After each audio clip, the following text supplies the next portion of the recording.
Hi, I'm Peter, and this is Dave from Speed Academy, and on tonight's episode of Valvoline Night School, we show you how to install a racing harness. If you find yourself sliding around on your factory seat with a 3-point belt system a lot, then it's time to upgrade to something like this, a full racing bucket. This thing's going to hold you in place much better. You can see the very deep bolstering in here. Combined with a racing harness, it really locks you in place, which gives you a lot more safety in case of an accident. But it also holds you in place really firmly so that when you're driving, you can really focus on what you're doing with the steering wheel and the pedals instead of trying to brace yourself from moving around in the seat. This is your typical 6-point racing harness. I like to wear it around the shop to feel special. As you can see, it's got 2 shoulder straps, 2 lap belts, and 2 sub belts, which prevent you from submarining out of the seat in a front impact. It's made of fire retardant material, and it's got a quick release latch in case you need to get out of the car really quickly. Safety isn't something to be taken lightly, so if you're at all unsure about installing a race harness, take it to your local race shop. However, it's not that bad a job at all, so we're going to show you a couple tips and tricks on how to make it quick and easy. We're going to jump over to the passenger side here to give you a quick demo of how the race harness installs onto the chassis. Usually what you'll see is eye bolts are used and a plate is fabricated to connect the sub harness.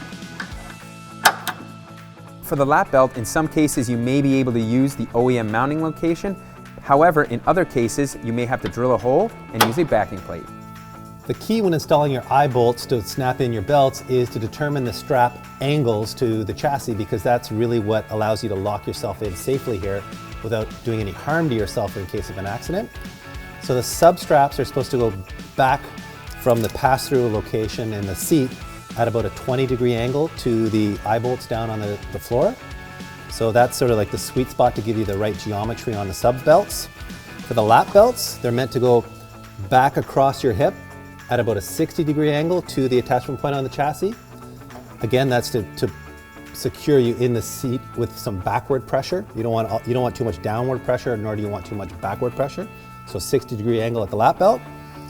And then the shoulder straps are meant to go straight back either to a harness bar or to attachment points in the back seat at no more than a 20-degree angle measured down from vertical.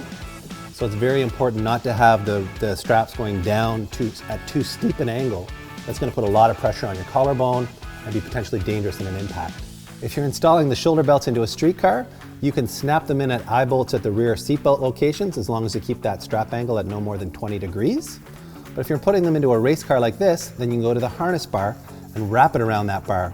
So we'll show you that technique now.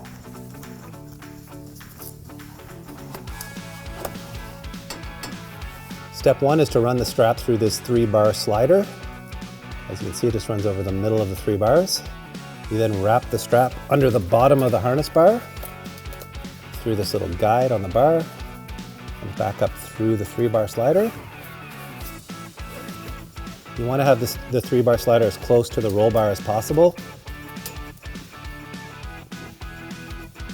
Do the second half of the slider, and then we will come back around, slide this back through the last slot here, give you a tight fit,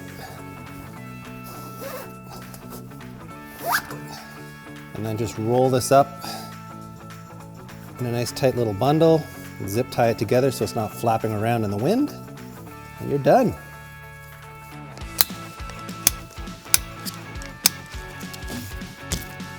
That completes our race harness install. Just remember, a 6-point race harness isn't street legal, so it's for track use only.